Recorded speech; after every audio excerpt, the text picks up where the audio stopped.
Jake Morrison pressed his face against the cold metal window and stared at the blue marble hanging in the black void. Earth looked so peaceful from here, spinning slowly in the darkness. He could not see the wars or the pain from this distance. He could not see the explosion that had torn his world apart 3 weeks ago. The alien medical station felt like a prison made of silver and glass. Long hallways stretched in every direction, filled with strange machines that hummed and beeped in languages he did not understand.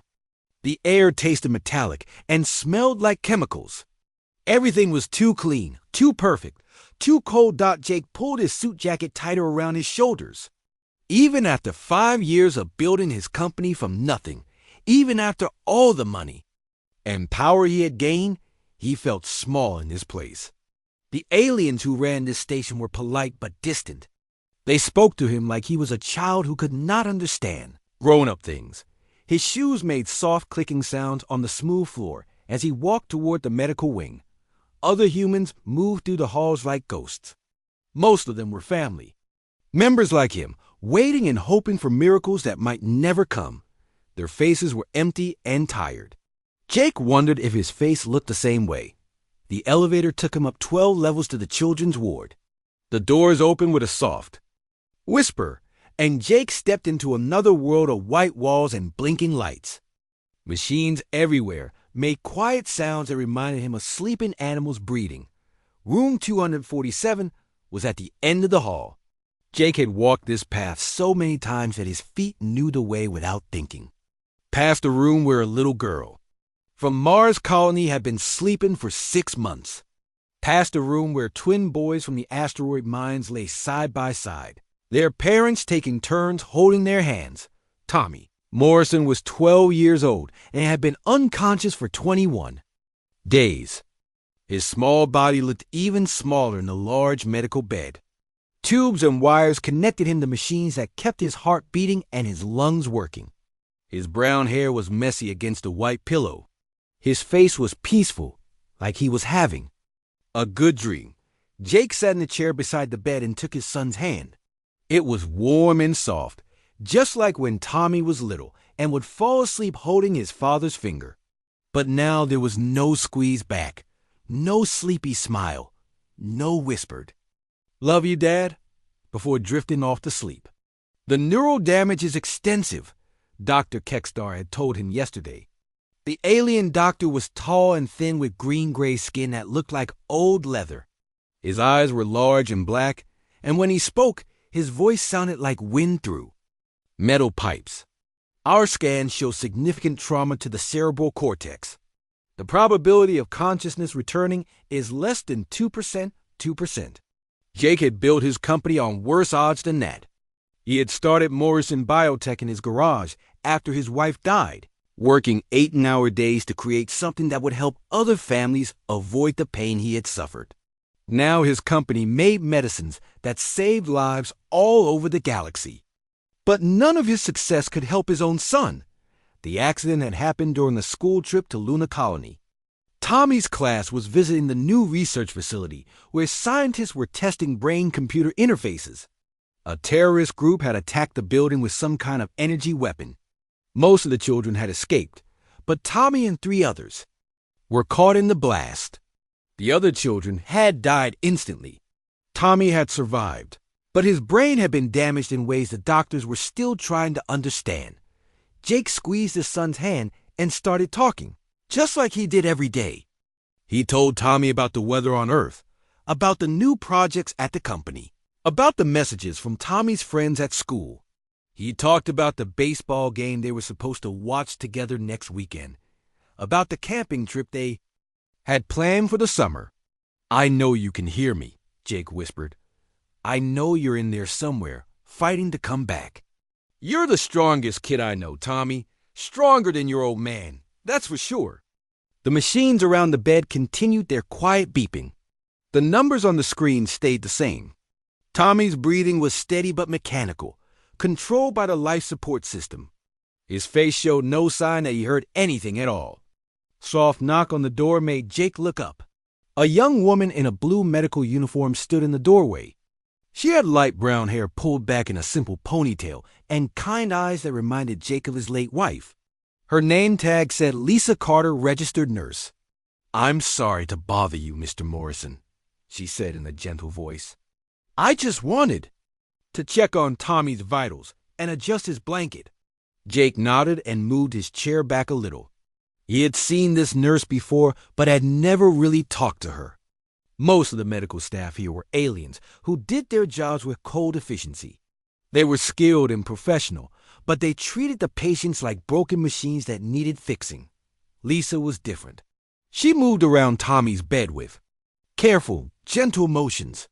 She checked the machines but also tucked the blanket around his shoulders and smoothed his hair.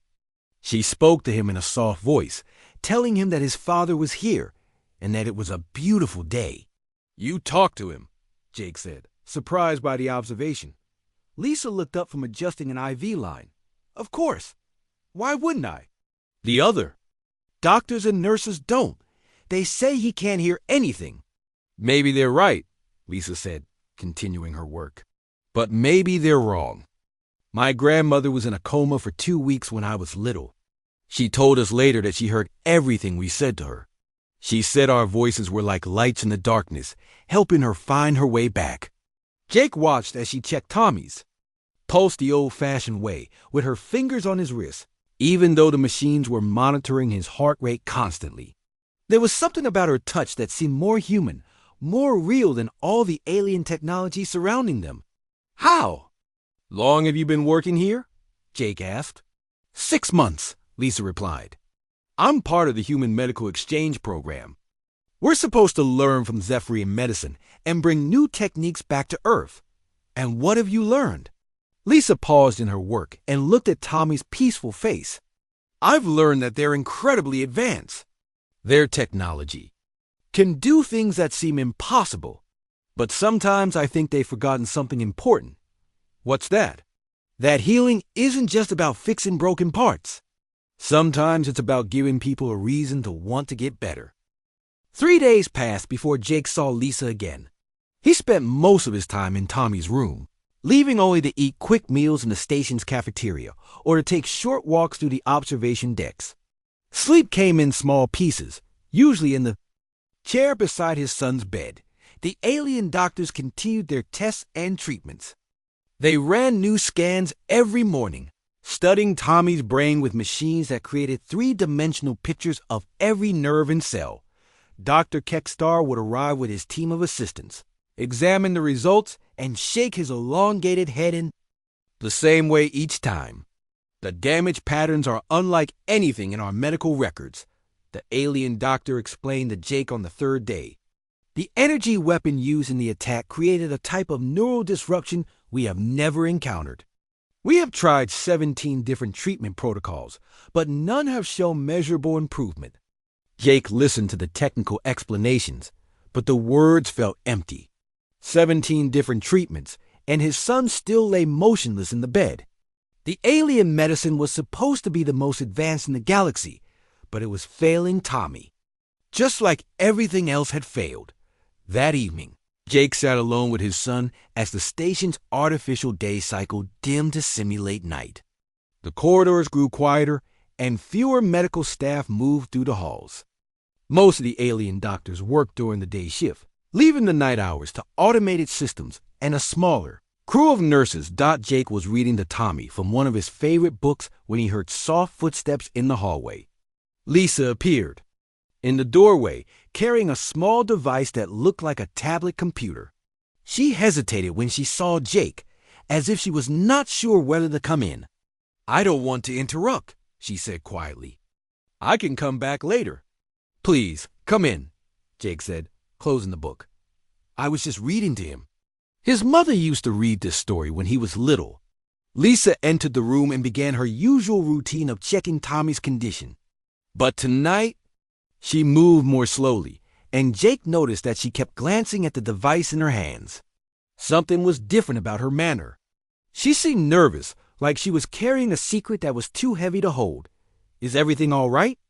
Jake asked. Lisa finished adjusting Tommy's IV line and turned to face him. Her expression was serious, and Jake could see worry in her eyes.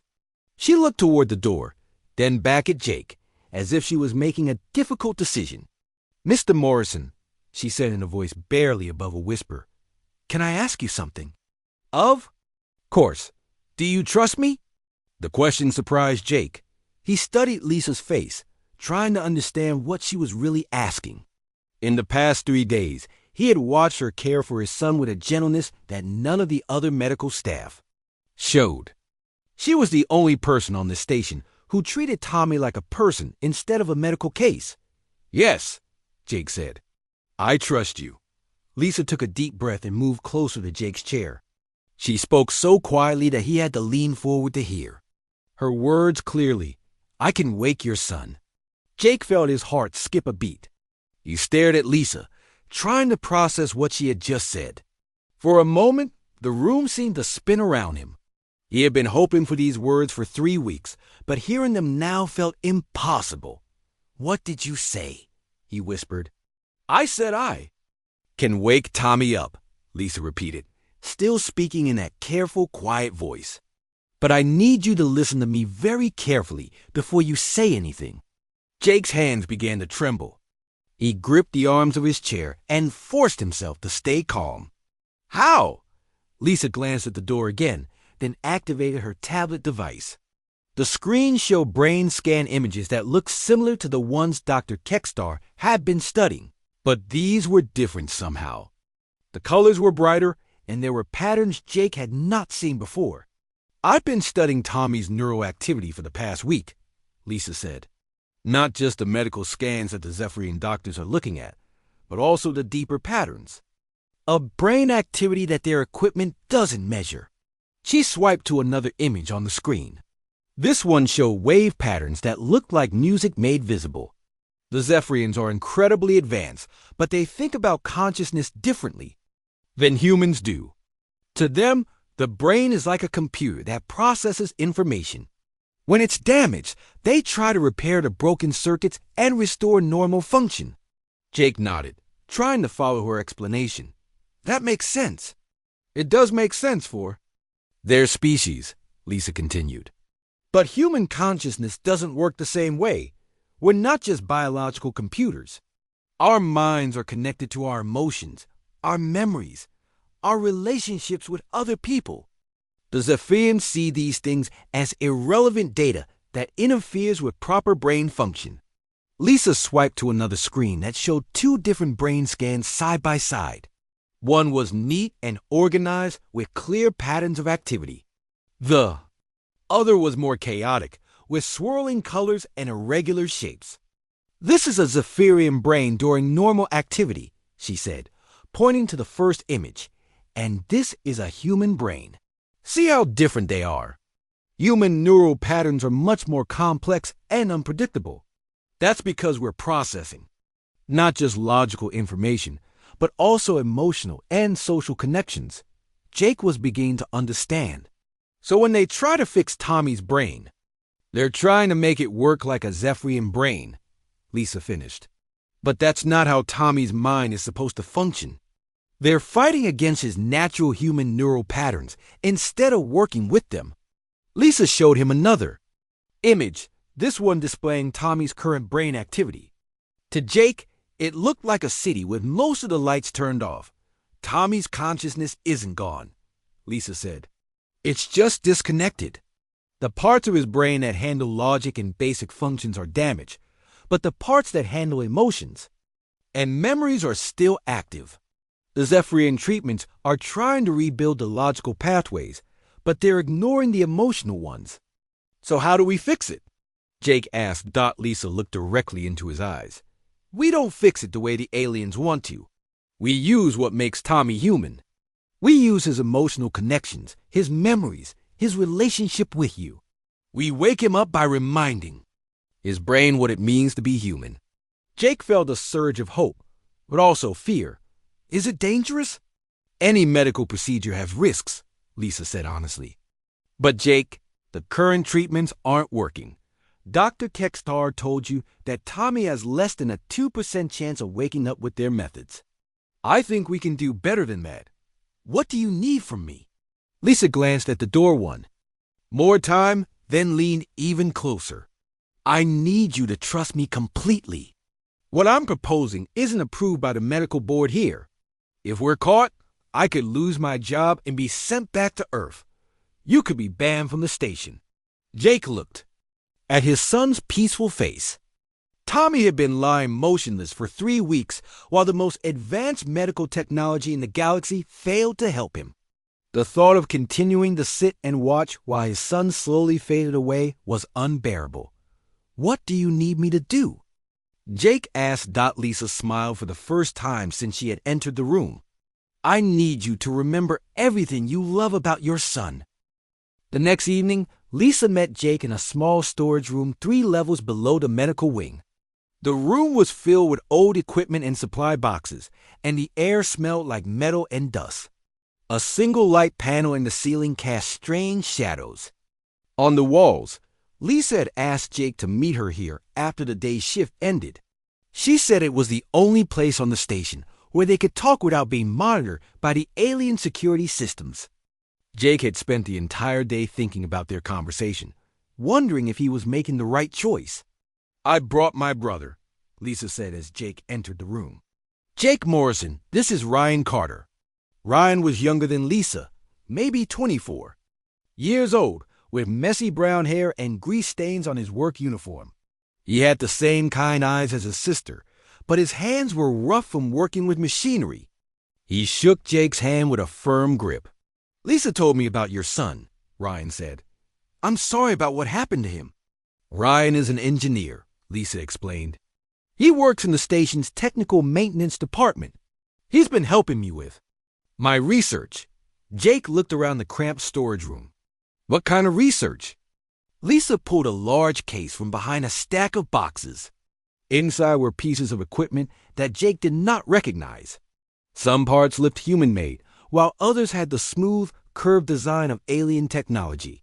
Wires and cables connected different components together in a complex web. We've been working on this for 2 months, Lisa said. It's a modified neural interface headset that can work with both human and Zephyrian medical systems. Ryan picked up what looked like a helmet made of metal and glass. The basic design is from Earth, but we've upgraded it with components from the alien medical equipment. The hard part was making the 2 technologies work together. What does it do? Jake asked. It creates a direct connection between 2 human brains, Lisa explained. In this case, between you and Tommy, the Zephyrian medical systems can monitor and support Tommy's vital functions while the human technology allows you to share your memories and emotions with him. Jake stared at the device. It looked fragile and dangerous at the same time. You want me to connect my brain to Tommy's? Not exactly, Ryan said. You'll be wearing the headset, and it will read your neural patterns. Then it will translate those patterns into signals that Tommy's brain can understand. Think of it like a translator, but for thoughts and feelings instead of words. Lisa activated a small computer screen that showed brainwave patterns moving across the display. The theory is that Tommy's consciousness is still there, but it's lost and confused. The damage to his brain has made it hard for him to find his way back to being awake. Your memories and emotions can act like a lighthouse, guiding him home. Is it safe? Jake asked. For you, yes, Lisa said. The headset only reads your brain activity. It doesn't change anything or send signals back to you. For Tommy, there are some risks. His brain is already damaged, and any additional stimulation could potentially make things worse. Ryan closed the case and looked at Jake seriously. But Lisa's right about the current treatments not working. The alien doctors are trying to fix Tommy's brain like it's a broken machine. They're not considering that human consciousness might work differently than theirs. Jake thought about Dr. Kekstar and his team of specialists. They were brilliant and dedicated, but they approached every problem with cold logic. They studied brain scans and chemical balances, but they never asked about Tommy's personality or his relationships or what made him happy. How do you know this will work? Jake asked. I don't know for certain, Lisa admitted. But I've been studying the research data from Earth about coma patients. The ones who recover often have strong emotional support from family members. They respond to familiar voices and personal memories in ways that pure medical treatment can't achieve. The alien doctors think emotions are just chemical reactions that interfere with proper brain function, Ryan added. But what if emotions are actually part of how human consciousness works? What if love and memory are as important as oxygen and blood? Lisa showed Jake another screen with brain scan images. Look at this. This is Tommy's brain activity when you're in his room talking to him. See these small spikes in the temporal lobe? That's where the brain processes emotional memories. Something is happening when he hears your voice, even though he can't respond. Jake studied the images. The spikes were tiny, barely visible against the background of Tommy's mostly quiet brain activity. But they were there, like small sparks. In the darkness. The Zephyrian equipment doesn't even measure these patterns, Lisa continued. To them, it's just background noise. But I think it's Tommy trying to respond to you. He's in there, Jake. He's fighting to come back, but he needs help. Jake looked at the modified headset again. The idea of connecting his mind directly to his son's was both terrifying and hopeful. What if something went wrong? What if he made Tommy's condition worse instead of better? What would I have to do? He asked. You would wear the headset and think about your strongest memories with Tommy, Lisa explained. Happy times, important moments, times when you felt closest to him. The device would translate those emotional patterns into signals that his brain could recognize. It's like sending him a message, Ryan said. But instead of using words, you're using feelings and memories. You're reminding his brain what it feels like to be loved, what it feels like to be your son. Lisa pulled up another screen showing the technical specifications of their device. We've run computer simulations, and the theory is sound. The human brain creates specific neural patterns when experiencing strong emotions, especially those connected to family bonds. If we can reproduce those patterns and send them to Tommy's brain, it might stimulate the parts of his consciousness that are still functioning. When will we do this? Jake asked. Tonight, Lisa said. The night shift has minimal staff, and most of the alien doctors go into their rest cycles. We'll have several hours when the medical wing is mostly empty. Jake felt his heart racing. After 3 weeks of waiting and hoping while watching his son lie motionless, the chance to actually do something felt overwhelming, but the risks were real. If they were caught, Lisa and Ryan could lose their jobs and be sent back to Earth. If the procedure went wrong, Tommy could be hurt even more. I need to ask you something, Jake said to both of them. Why are you doing this? You barely know me or Tommy. Why are you risking your careers to help us? Lisa and Ryan exchanged a look. Lisa spoke first. Because the alien doctors have given up on him. They see Tommy as a failed case, a problem they can't solve with their technology. But he's not a problem. He's a 12-year-old boy who deserves every chance to come home to his father. Ryan nodded. And because we're human, we understand things about consciousness and emotion that the aliens don't. If we don't try to help Tommy, who will? Jake looked at his hands, thinking about all the decisions he had made as a father and as a businessman. Some had been right, some had been wrong, but he had always tried to do what was best for his family. All right, he said finally. Let's bring my son home. At 2 a.m, the medical wing was quiet except for the steady sounds of machines keeping patients alive. Jake walked slowly down the hallway toward Tommy's room, carrying a small bag that contained Ryan's modified headset. His hands were shaking, and his mouth felt dry. Lisa was already in Tommy's room when Jake arrived. She had prepared everything carefully, moving equipment and adjusting the alien medical monitors so they would not interfere with the procedure. Ryan was connecting cables between their device and the Zephyrian life support systems. The alien monitoring equipment will still track Tommy's vital signs, Lisa whispered. but we've modified the settings so our neural interface won't trigger any alarms. As far as the station's computers know, this is just a routine night check. Jake looked at his son lying motionless in the medical bed. Tommy's face was peaceful, but his skin looked pale under the artificial lights. The machines around his bed continued their quiet beeping, counting heartbeats and breaths like a clock, measuring time that might be running out. "Are you ready?" Lisa asked. Jake nodded, though he did not feel ready at all. Ryan helped him put on the headset, adjusting the metal contacts so they rested properly against his temples. The device felt heavier than it looked, and Jake could feel a slight tingling sensation where it touched his skin. The headset will read your brain activity and translate it into patterns that Tommy's damaged neural pathways can process, Ryan explained quietly.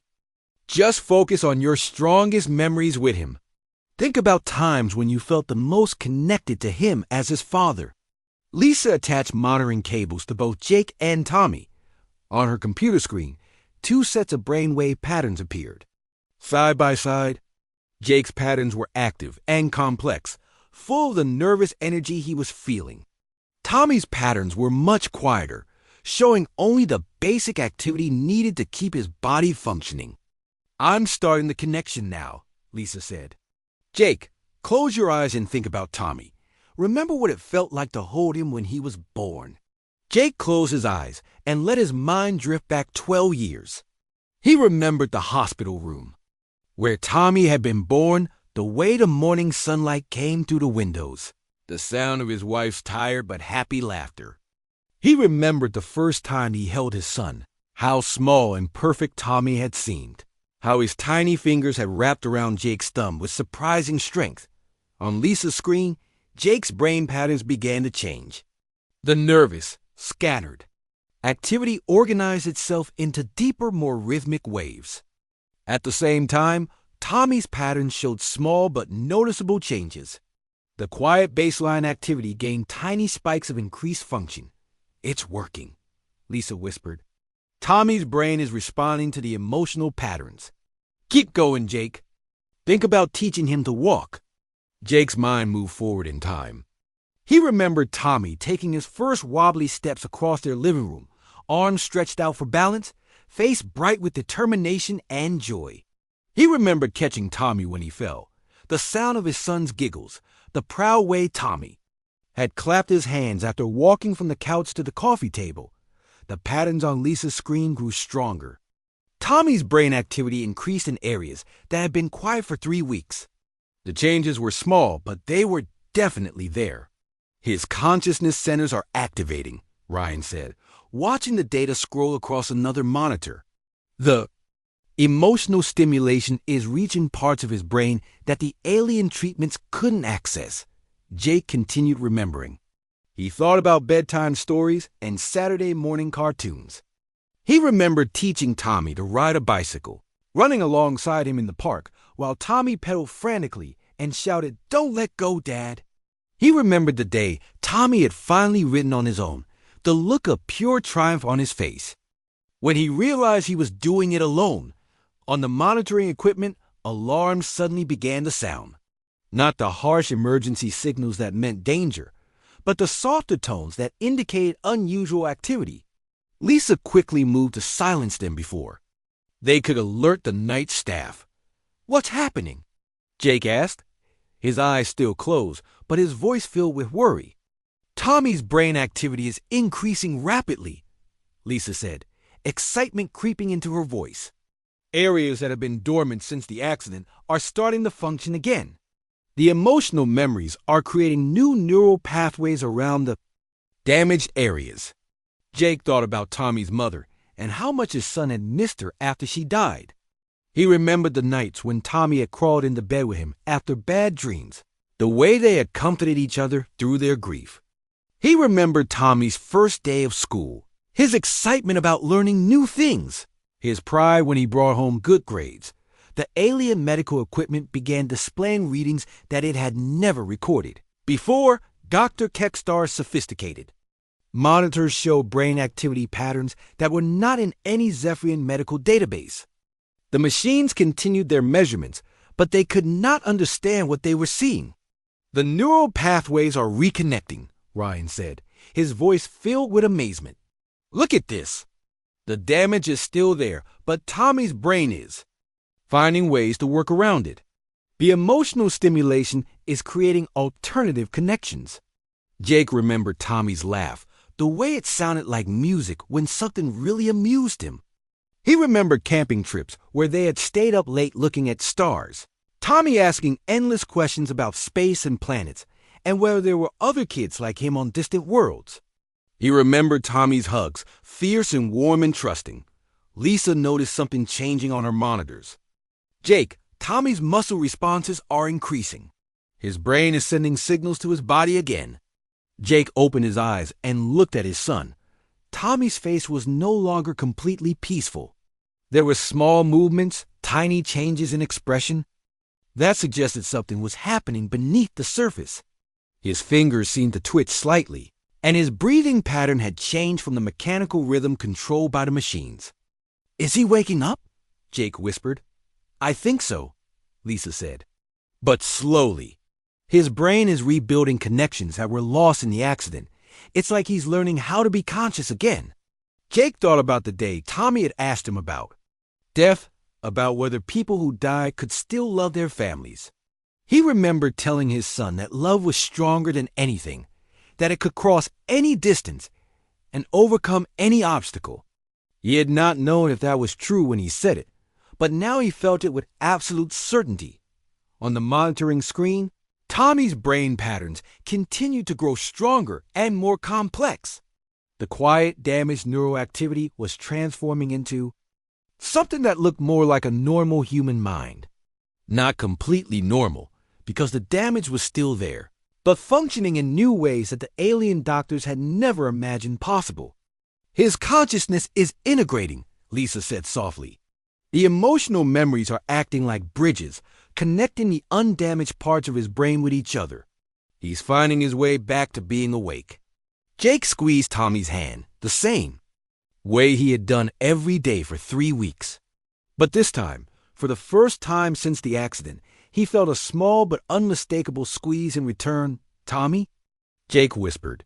Tommy's eyes moved beneath his closed eyelids, and his lips seemed to be trying to form words. Tommy's eyes opened slowly, like someone waking from a very long dream. His gaze was unfocused at first, moving around the room without seeing anything clearly. Then his eyes found Jake's face, and recognition flickered across his features. Dad? Tommy's voice was barely a whisper, rough from 3 weeks of silence. Jake felt tears running down his cheeks. He had imagined this moment so many times, but hearing his son's voice again felt like a miracle he had stopped believing could happen. He squeezed Tommy's hand gently, afraid that moving too quickly might break the spell. I'm here, son, Jake said, his voice shaking with emotion. I'm right here. Lisa quickly moved to check Tommy's vital signs while Ryan monitored the neural interface readings. The alien medical equipment was recording data unlike anything in its memory banks. Brain activity levels that should have been impossible for someone with Tommy's injuries were displaying across multiple screens. Tommy, can you hear me clearly? Lisa asked in her gentle nurse voice. Tommy turned his head slightly toward her. His movements were slow and careful, like someone learning to use their body again. Yes, you're the nice nurse. You talk to me when you think I'm sleeping. Lisa smiled, but Jake could see surprise in her eyes. You could hear us while you were unconscious? Sometimes, Tommy said. It was like being underwater. I could hear voices, but they sounded far away. Dad's voice was the clearest. He told me stories and talked about baseball. Jake leaned closer to his son's bedside. How do you feel? Are you in any pain? Tommy was quiet for a moment, as if he was checking different parts of his body to see how they worked. My head feels strange, like there's cotton inside it, and my arms and legs feel heavy, but I'm okay, I think. The door to the room suddenly opened, and Dr. Textar entered with 2 other Zephyrian medical staff. The alien doctor stopped in the doorway when he saw Tommy awake and alert. His large black eyes moved quickly between Tommy, Jake, and the equipment that Lisa and Ryan had set up. "This is not possible," Dr. Kekstar said in his wind-through-metal voice. "The patient's neural damage was too extensive for consciousness to return. Our scans showed less than 2% probability of recovery." Lisa stood up straight and faced the alien doctor. "Tommy is awake and responsive. His vital signs are stable, and his cognitive functions appear to be intact." Dr. Kekstar approached Tommy's bed and began examining the monitoring equipment. The readings showed brain activity patterns that did not match anything in Zephyrian medical knowledge. Neural pathways that had been completely damaged were somehow functioning again, but in configurations that should not have been possible. "What treatment protocols did you implement?" Dr. Kekstar asked, his voice sharp with confusion and something that might have been accusation. "We use emotional neural stimulation," Lisa said calmly. "We connected Tommy's brain to his father's memories and feelings. The emotional patterns helped his consciousness find new pathways around the damaged areas." The alien doctor's expression was difficult to read, but Jake could sense disapproval radiating from him. Emotional stimulation is not a recognized medical treatment. It has no scientific basis and could have caused severe additional damage to the patient's neural networks. "But it worked," Ryan said, gesturing toward Tommy, who was now sitting up slightly in his bed with Jake's help. Dr. Kekstar moved closer to examine Tommy directly. He used a small scanning device to check Tommy's pupil responses and neural reflexes. His movements were precise and professional, but Jake noticed that he seemed genuinely puzzled by what he was observing. "The brain activity patterns are unlike anything in our medical databases," Dr. Kekstar admitted. "The damaged neural pathways have not been repaired, but new connections have formed around them. The consciousness centers are functioning at near normal levels despite significant structural damage. How is that possible?" One of the other alien medical staff asked. Dr. Kekstar was quiet for a long moment, studying the data on his scanner. "I do not know. According to Zephyrian medical science, this type of recovery should not be possible. The patient's brain has found a way to function that our models cannot predict or explain." Tommy looked around at all the adults talking about him. "Am I okay? I mean, really okay?" Lisa sat down in the chair beside his bed and spoke to him directly. "Your brain was hurt in the accident, Tommy.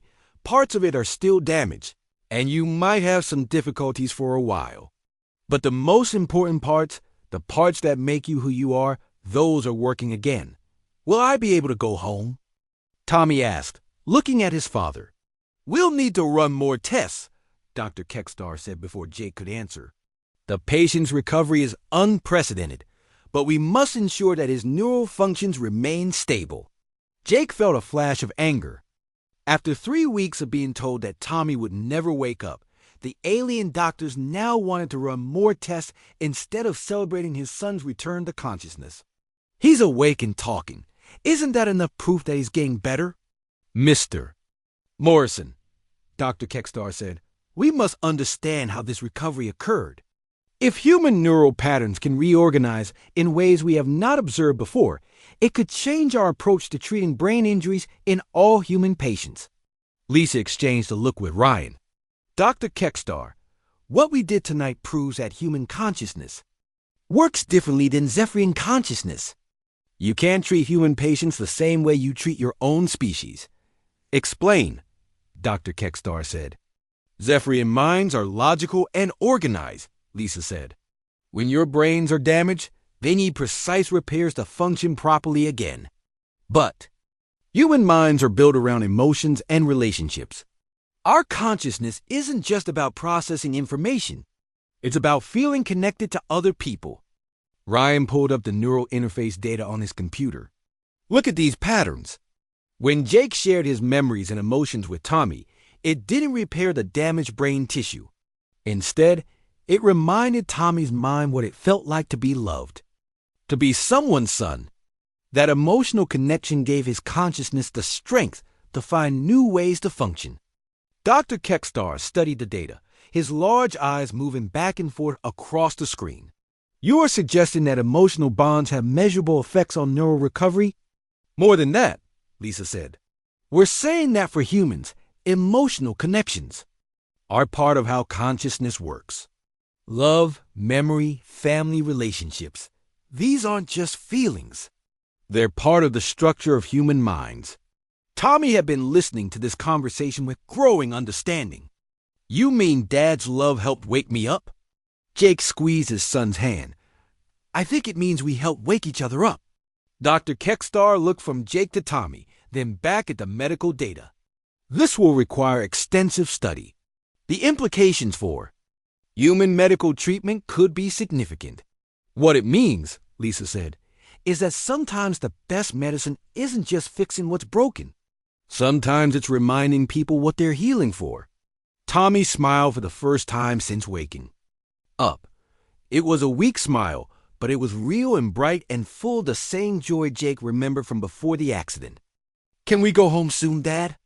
Tommy asked. Jake looked at Dr. Kekstar, who was still studying his scanner readings. The alien doctor nodded slowly. The patient appears to be stable. With continued monitoring and rehabilitation, I see no reason why he cannot return to Earth. Tommy closed his eyes, but this time it was just normal tiredness, not the deep unconsciousness that had trapped him for 3 weeks. I love you, Dad. I love you too, son, Jake whispered back. 6 months later, Jake stood in the lobby of the newly opened Morrison Carter Medical Research Center on Luna Colony. Through the large windows, he could see Earth hanging in the black sky like a blue jewel. The research center was built on the same site where the terrorist attack had injured Tommy, but now it represented hope instead of tragedy. Tommy was in the children's wing, helping other young patients who were learning to use their brains again after injuries. His own recovery had been slow but steady. He still had some problems with memory and got tired more easily than other kids his age, but he was alive and happy and growing stronger every day. Dad, come see this, Tommy called from across the lobby. Jake walked over to where his son was, standing next to a large display screen. The screen showed a map of the galaxy with dozens of glowing dots representing medical stations where human-alien cooperation programs had been established. Each dot represented a place where Lisa's emotional healing methods were being used to help patients from many different species. Dr. Kekstar sent a message, Tommy said, pointing to a section of the display. They saved 3 more patients this week using the feelings therapy. Jake smiled at his son's simple way of describing the complex neural interface procedures that had grown out of Lisa's original research. The official name was Integrated Emotional Neural Therapy, but Tommy always called it feelings therapy, and somehow that name seemed more accurate. Lisa appeared beside them, carrying a tablet computer and wearing the white coat that marked her as the center's head of research. In the 6 months since Tommy's recovery, she had become one of the most respected medical researchers in human space. But she still had the same kind eyes and gentle manner that Jake remembered from that first night in Tommy's hospital room. How are our new patients doing? Jake asked. Better than expected, Lisa said, checking her tablet. We have 12 children from the Mars mining accident, and 8 of them are showing significant improvement with the family connection therapy. The Martian government wants to establish a permanent research facility there. Ryan joined their group, wiping grease from his hands with a work cloth. He had been promoted to Chief Technology Officer of the Research Center, responsible for developing new equipment that combined human and alien medical technologies. His workshop was filled with devices that would have seemed impossible just a year ago. The new neural interface headsets are ready for testing, Ryan said. We've improved the range and clarity of the emotional transmission. Families can now connect with patients from much greater distances. Jake remembered the early days after Tommy's recovery, when Dr. Kekstar and other alien medical experts had arrived at the station to study what had happened.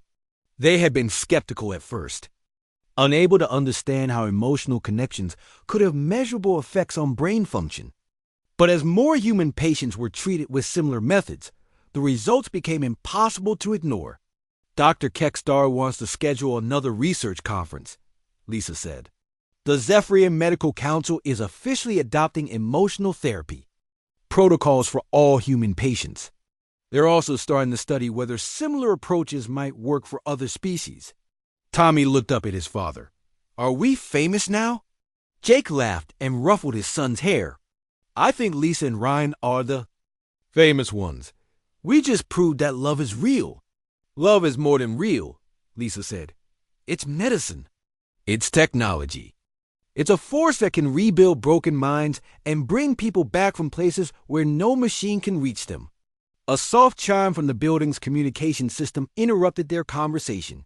The voice of Commander Helen Brooks, who now served as the center's military liaison, came through the speakers. All staff to the main conference room, please. We have visitors from the Galactic Medical Council.